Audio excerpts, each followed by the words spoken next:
The Adventures of Ozzie and Harriet, starring the entire Nelson family. Here is Ozzie, who plays the part of Ozzie Nelson.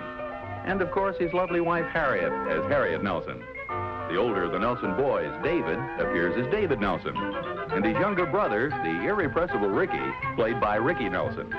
The Nelsons' next-door neighbor, Thorny, is played by Don DeFore.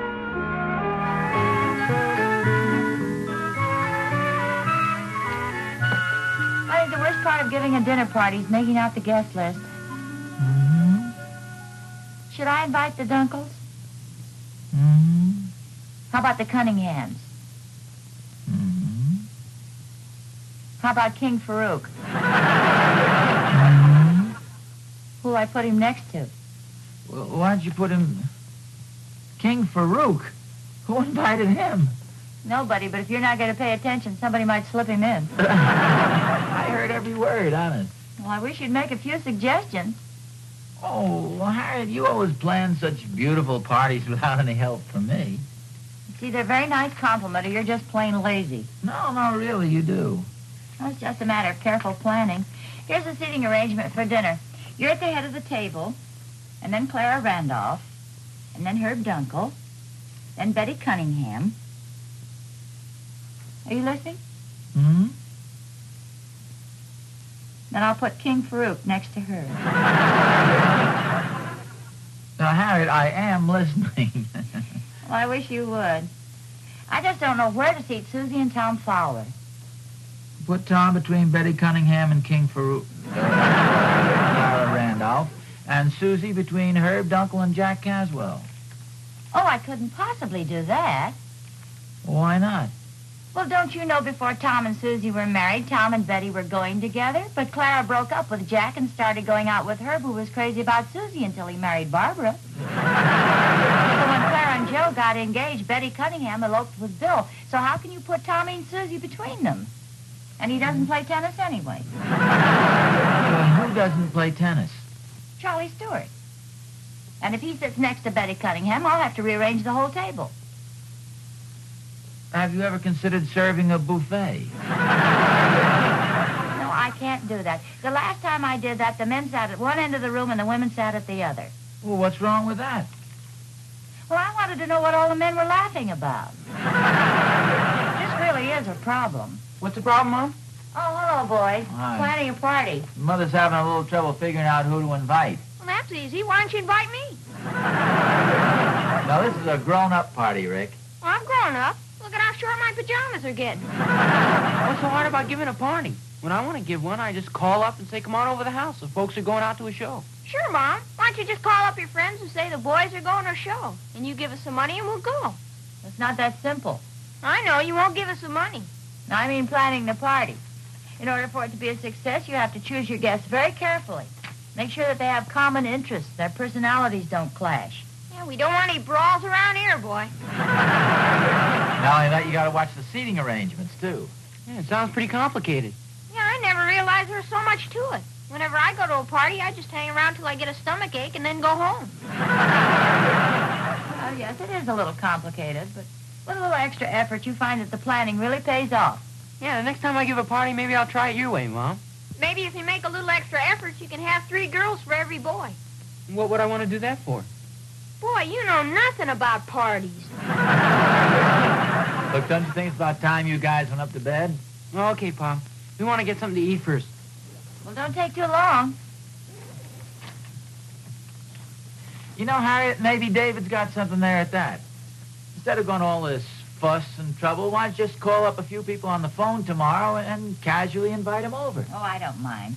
I think I better give this guest list a little more thought, though, before I call anybody and make it official. Well, suit yourself. I'll give it a little more thought, too, if you want me to. Well, thanks, dear. I'd sure appreciate it if you'd figure out what I can do with King Farouk. I'll work on that.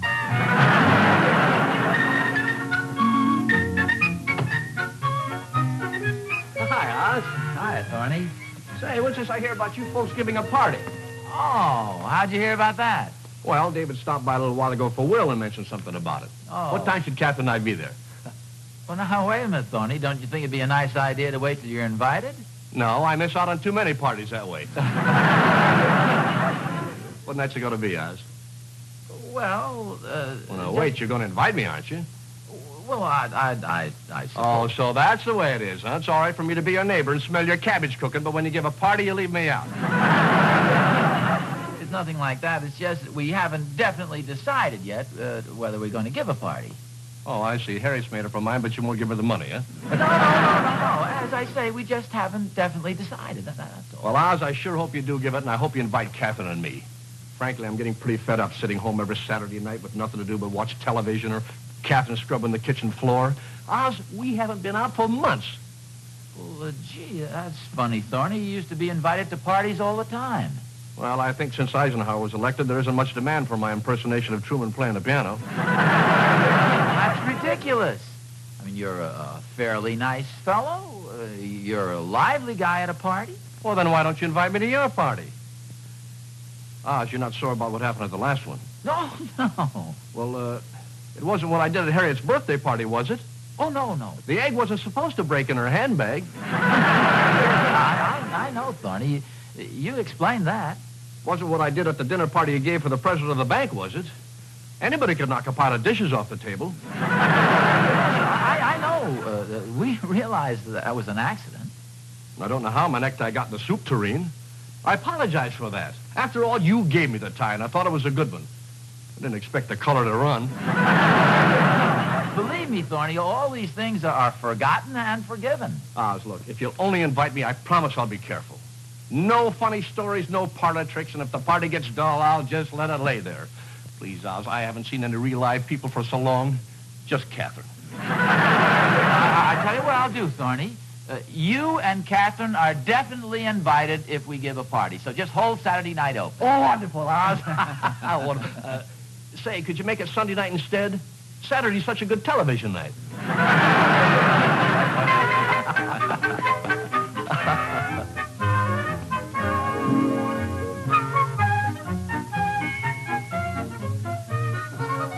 Harriet, you home? Oh, hi, Carolyn. Come on in. Hi, honey. Am I interrupting? Not at all. I was just making out the week's menus. Say, what are you doing out of bed? I thought you were in the hospital. Well, you know how it is today with an appendix. Sit down. You are in and out of there so fast you don't even know if they took it out. Honest, if I didn't have a scar, I'd never know. It's a beautiful one. That little old Dr. Thomas is just wonderful. Well, anyway, when I was lying there in the hospital, I said to myself, Carolyn, when you get out of here, you're going to celebrate. You mean sort of a coming-out party? That's a general idea. Well, honey, what I want to know is, can I borrow your dishes and your silverware for Saturday? I'm having the party Saturday night. Oh, well, Carolyn, I'm planning a party for Saturday. Oh, but honey, you're coming to mine, aren't you? Well, I'd love to, but I've already got my guest list made out. Oh, well, honey, why knock yourself out? Come on over to our place and enjoy yourself. Well, as long as you've got your party all set, I suppose I could postpone mine. I wish you would, because I'd sure hate to see you miss ours. Okay, I'll postpone ours then. Good. Now, what was it you wanted to borrow? Well, we need some bread and butter plates and some dinner plates. Got 'em right here. Say, aren't these new dishes? Yes, Thorny broke a whole stack of my old ones. Oh, that reminds me. Honey, would you mind not saying anything about this to the Thornberrys? We'd love to invite them to the party, but we just don't happen to have room enough at the table.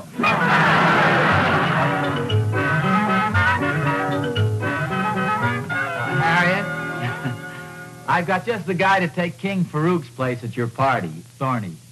Thorny? Yeah, he practically begged me to invite him. You didn't? Oh, now, Harriet, you're not going to hold a little thing like a broken egg in your handbag against him, are you? Oh, it isn't anything like that. It's just that we're not giving the party. But you said you were going to give a party. I know, but we received an invitation from Carolyn Calhoun. Well, what about Thorny? Oh, she wanted to invite them, too, but she didn't have the room. Oh, and she asked me not to say anything about it to him. Well, no, I mean, what am I going to tell him? I invited him. Well, you didn't make it definite, did you? Well, no. Well, then what's the problem? Yeah, I suppose you're right. I mean, after all, we're not giving the party. Well, why don't you go over and tell him? You ought to do it right away. Gee, he seems so happy about the whole thing. Well, you'll have to let him know so he can make other plans. Call him up. See, that's just it. I don't think they'll have any other plans. It seems for some reason or other nobody's been inviting him any place recently. He feels so neglected. Oh, well, you'll have to tell him. Harriet, now, he knows that you were the one who was planning the party. I think you'd better phone him. Oh, no, he's your friend. You call him up. Well, you do these things so much better than I do. I mean, after all, you've had so much more experience. I mean, you used to break... when you were young... when you were younger, you see, you used to break dates all the time, I imagine, when you were a girl. You know, younger, a young... Instead of wasting your energy trying to straighten that mess out, just call Thorny up.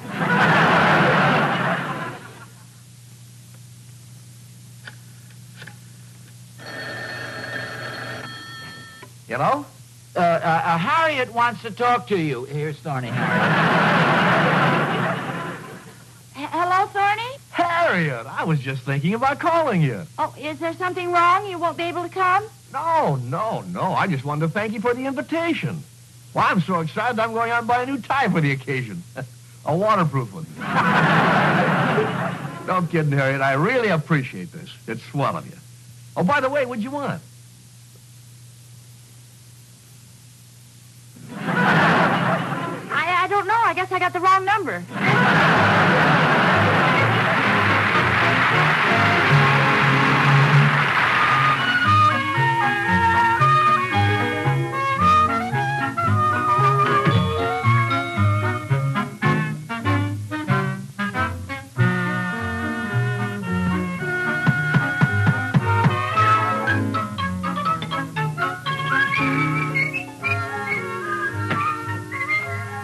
Hi, Oz. Oz, old boy, you're just in time. I got a great little trick for your party. Oh. Yeah, I want you to take a card. Any card, Oz. Oh, well. No, don't let me see it. Put it right in the middle. All right, now shuffle them. Shuffle them real good. Just the cards, Oz, not your tie. All right. Now, what do you want to see me about? Well, you asked me to pick a card. Anything special on your mind? Well, what about your card trick? Oh, Oz, forget it. What kind of a card trick do you call that? Great little icebreaker, isn't it? You see, I pull out on a couple of your guests, and pretty soon someone who knows how takes the cards from me and starts doing card tricks. Before you know it, your party's a big success. Thorny, I'm glad you brought up the subject of the party, because that's what I came over here to talk to you about. Oh, swell. Come on, take a load off your feet. Want me to be there early? I'll help you take the jug out of the vault. Thorny, I'm terribly sorry, old boy, but the party has been called off. Wait a minute, I'll say that again. I say we're not going to give the party after all. Oh, just a second, Oz. This is a bit of a blow to me. Thorny. Oz, the smelling salt's in the medicine cabinet. For goodness sakes, will you stop hamming it up, Thorny? Hamming it up. The bottom has fallen out of my little world, and you criticize my acting. Wait a minute, Thorny. I told you the plans weren't definite. Please, Oz, no excuses. Well, you knew the invitation was only tentative. Tentative. Don't make any other plans, you told me. Buy a new suit, you told me. No, wait a minute. I never told you to buy a new suit. No? You don't remember coming over here last year and saying, Thorny, buy yourself a new suit? For goodness sakes, that was last year. Well, I'm certainly glad I didn't buy it, just to wear it to your old party. Well, Thorny, you're upset, and that's very understandable, and I'm sorry. Sure, it's nothing to you. You go out all the time. You're popular. Dull, but popular. I know you've got your heart set on this, but as I say, I'm sorry that the party's been postponed. There's nothing we can do about it. Well, a fine Saturday night I'm going to have. You'll find something to do. No, I won't. The television set's broken, and Catherine's already scrubbed the kitchen floor. Harriet, I just feel awful. He'd try to kid around about it, but I knew how disappointed he was. Oh, that's too bad. He's just like a big kid. I think he'd rather come to one of our parties than eat. Well, maybe not that, but you know what I mean. Well, gosh, I hate to hurt his feelings. Harriet, why don't we call up Carolyn and tell her we can't go, huh? And have Thorny and Catherine over to our house here Saturday night. I think you're right. I'll call her. What is it, 6-2 or 7-2? 6-2.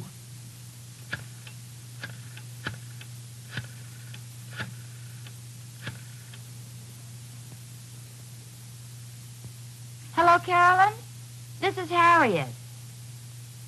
Say, I hate to do this, but something very embarrassing has come up, and I wondered if it'd be okay with you if Ozzie and I didn't come to your party Saturday night. Oh, well, thanks a lot. I certainly appreciate your being so understanding. Oh, thanks again. Goodbye, Carolyn.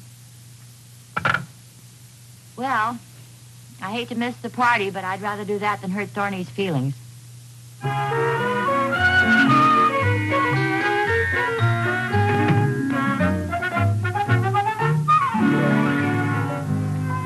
Hi, Oz. Well, I see you're feeling better. Oh, sure. Thorny, old pal, I came over to talk to you about Saturday night. Oh, Oz, forget about it. No, wait a minute. The plans have been rearranged a little, so you and Catherine are going to have dinner with Harriet and me at our house Saturday night. We are? Yes, sir. He'd be over about 7 o'clock, and we'll get the jug out of the vault. I'm terribly sorry, but we can't come. You're kidding. No, Catherine and I made other plans. Oh, gee. Oh, say, by the way, I've worked up a new impersonation. Eisenhower playing golf with Margaret Truman. You sure you can't make it Saturday night? No, Oz, I'm terribly sorry. Oh, if you're planning on giving any other parties, you'd better let us know pretty far in advance. With this new Eisenhower bid, I expect to be pretty well booked up this season.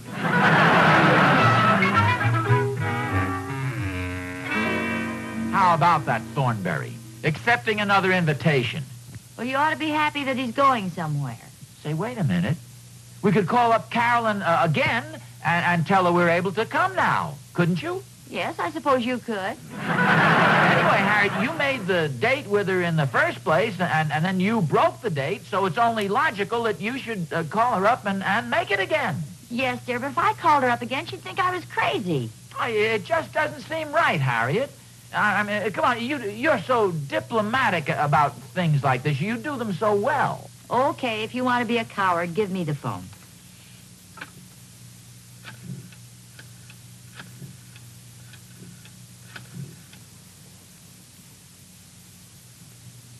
Hello, Carolyn? This is Harriet. Just a minute. Ozzie wants to talk to you. Here. Harriet. Hello, Carolyn. Yeah, how are you? Yeah? Uh-huh. Uh-huh. Uh-huh. But... Uh-huh. I just asked how she was. I didn't want a detailed account of her operation. Uh-huh. Well, Carolyn, Carolyn, you can tell me all about it when Harriet and I come over for dinner Saturday night. Yeah, we changed our minds, if that's all right with you. Oh, I see. Oh, sure. Oh, well, that's very understandable. It was. Okay. Bye. Struck out, huh?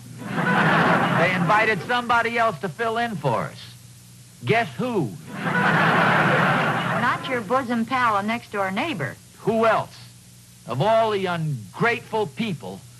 Well, don't be upset about this. Yeah, well, what'll we do Saturday night? Well, I've got a lot of things I can do. I'll scrub the kitchen floor.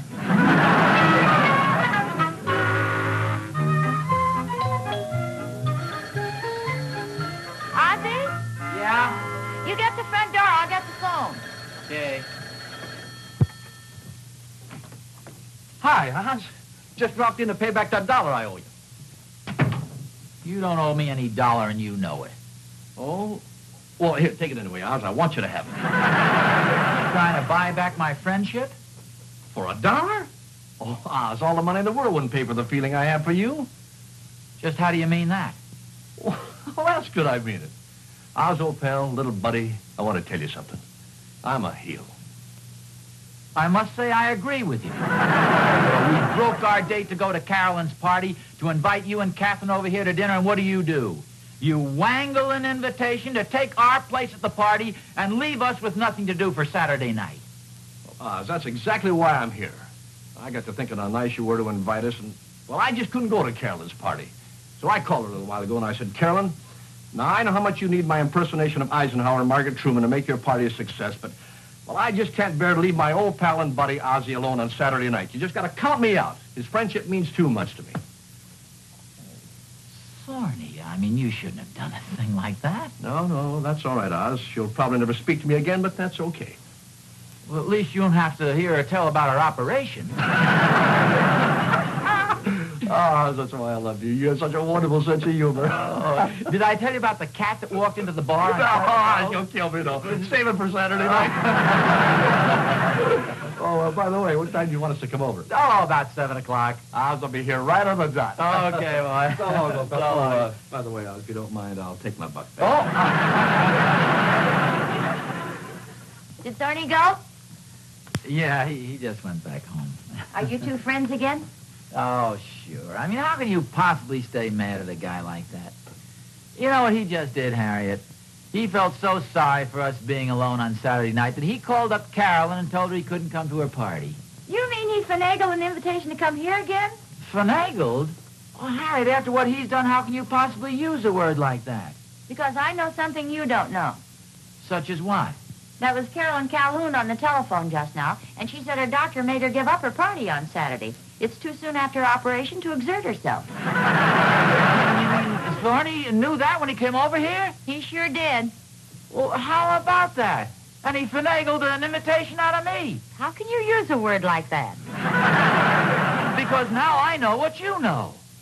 Oh, well, you know what I'm going to do? I'm going to call him up and I'm going to tell him never to come over here again. Oh, now, just a second. When we first started planning our party, you wanted Thorny to come. Well, I know. And when Carolyn invited us, you felt so bad about it that we canceled it so you could have Thorny over. Well, yes. And now that Carolyn doesn't need our dishes, I'm going to go right ahead with our party the way we planned. All right, Harriet, but I absolutely will not invite Thorny. He's not going to get away with this.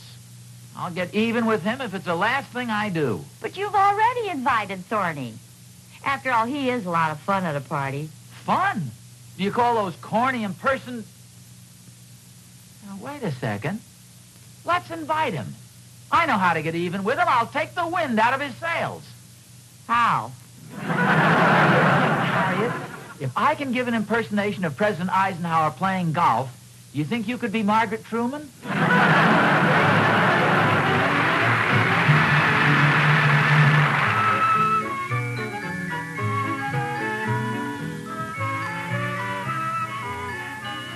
Sure was a swell party tonight. Thank you, dear. Everybody seemed to have a real good time. Yeah. Did you see the look on Thorny's face when I swiped this impersonation? Well, you did it very well. After that, he didn't know what to do to attract attention. I wouldn't let him do any card tricks or tell any stories or break any eggs in any handbags. Oh, say, by the way, Harriet, did you know there's a big stain on the dining room rug? How did that get there? Well, that's where Thorny dropped the punch bowl.